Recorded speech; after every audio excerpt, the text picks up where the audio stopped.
पिछले ज़माने का जिक्र है। किसी गांव में एक लोहार और उसका बेटा रहते थे। एक दिन बेटा अपने बाप से कहने लगा, अब्बा अब्बा मेरे लिए एक छुरी बनाओ जिसकी धार बहुत तेज़ हो। बाप ने कहा, बेटा छुरी भली ना कठारी, ये तो बताओ तुमने छुरी का करना क्या है। बेटे ने गोल मोल सा जवाब दिया, बस अब्बा मुझे छुरी चाहिए। आखिर बेटे के बेहद इसरार पर बाप ने लोहे की छुरी बना दी। जब बेटे के हाथ में हथियार आ गया तो वो शेर हो गया।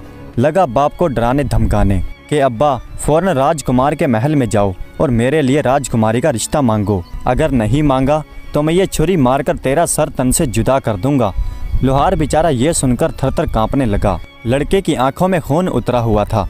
लोहार उस घड़ी को कोसने लगा जब उसने बेटे को छुरी बनाकर दी थी। अब सोचने लगा कि करूं तो क्या करूं, उधर कुआं इधर खाई।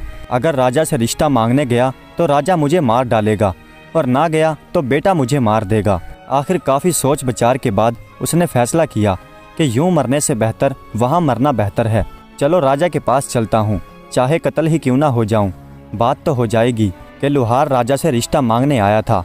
अपने बेटे के हाथों गुमनामी की मौत मरने से बेहतर है कि राजा के हाथों इज्जत से मशहूर होकर मर जाऊं। एक दिन लोहार हिम्मत करके राजा के पास पहुंचा और वहां जाकर अपने बेटे के लिए राजकुमारी का रिश्ता मांगा। ये सुनकर राजा के तन बदन में आग लग गई कि कम्मी होकर मेरी बेटी का रिश्ता मांगता है। दिल तो चाहा कि अभी जल्लाद को हुक्म देकर उसका सर तन से जुदा करवा दूं, लेकिन वजीर जरा समझदार था। राजा के कान में सरगोशी करते हुए कहने लगा, महाराज इसे मरवा दिया तो खामखा हंसी मजाक होगी, लोग बात का बतंगड़ बना देंगे, हम किस किस का मुंह बंद करेंगे।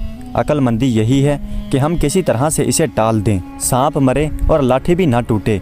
हम इससे ऐसा सवाल कर डालते हैं कि जिसका जवाब ये सारी ज़िंदगी भी ढूंढ नहीं पाएगा। अगर गुड़ देने से ये मर जाए तो जहर क्यों दीजिए। उसके बाद वजीर लोहार से मुखातिब होकर बोला, मियाँ लोहार, हम राजकुमारी का रिश्ता तुम्हारे बेटे से करने के लिए तैयार हैं, लेकिन उसके लिए हमारी एक शर्त है कि तुम्हारा बेटा कोई ऐसा काम करे जो आज से पहले ना किसी ने किया हो और ना किसी ने देखा हो। लोहार शर्त सुनकर वापस लौट पड़ा और अपने जिंदा बच जाने पर खुदा का लाख शुक्र अदा किया। घर आकर उसने अपने बेटे को ये बात बताई। दोनों बाप बेटे ने गांव छोड़ने का इरादा किया और इस शर्त को पूरा करने के लिए सफर पर रवाना हो गए। चलते चलते एक घने जंगल में पहुंचे।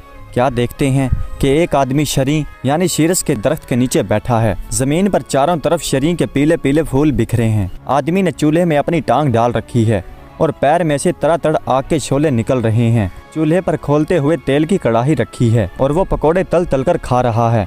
लोहार और उसके बेटे ने जब ये अजीब मंजर देखा तो वो हैरान हो गए और एक दूसरे से कहने लगे, ये काम तो